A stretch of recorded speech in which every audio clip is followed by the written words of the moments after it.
Well, I grew up in a family of readers, a huge advantage. Everyone in my family read, and there were books everywhere. And I always used to make up stories in my head, or I would read a book and I wouldn't like one particular part, so I'd just change it. And I thought everyone did that. I didn't know you could actually make a living at it.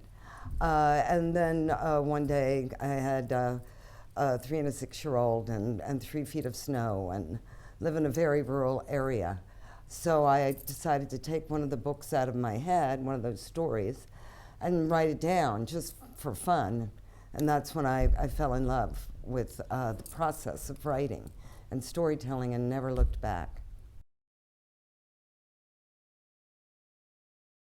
You know, people ask me all the time if I base my characters on real people or my own experience, and I say no one's that interesting, really. I don't know anyone interesting enough to build a story on. I make it all up. I think a novel is a lie. It's meant to be a big, entertaining, plausible lie. So I make my living telling plausible lies. You know, when I started the In Depth series about 20 years ago, I thought I was being so forward and fanciful thinking. And then now we have a great deal of the technology I played with, but we still don't have the auto chef. And I would just love to just go in and say, I want this, and not have to cook it. I like the here and now. I really do. I love to be able to travel in my head to all these fabulous places, real or imagined, and the different time periods. But I'm fine living just where I am. Oh, I'd be a terrible interviewer. I'd never know what questions to ask. Actually, I just like to talk to all of them again and just see what they're all up to, especially ones I wrote long ago. You know, is everything going all right for them?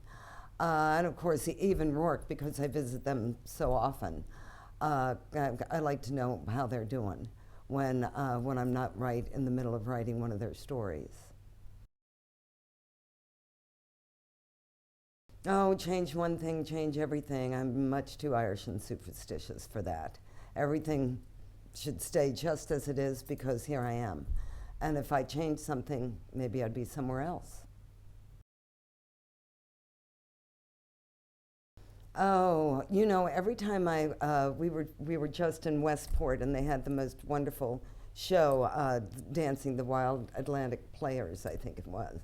And whenever I see fabulous dancers, I think next time around, boy, I want to dance. Or then I'll go. We were in Florence last summer and looking at that amazing art and thinking I'd love to come back and be able to paint or create sculpt. So every time I see something fantastic, I think that's what I want to do next. But I think I'll stick with what I am. And I'll be fine if I come back as a writer next time. It's a good life.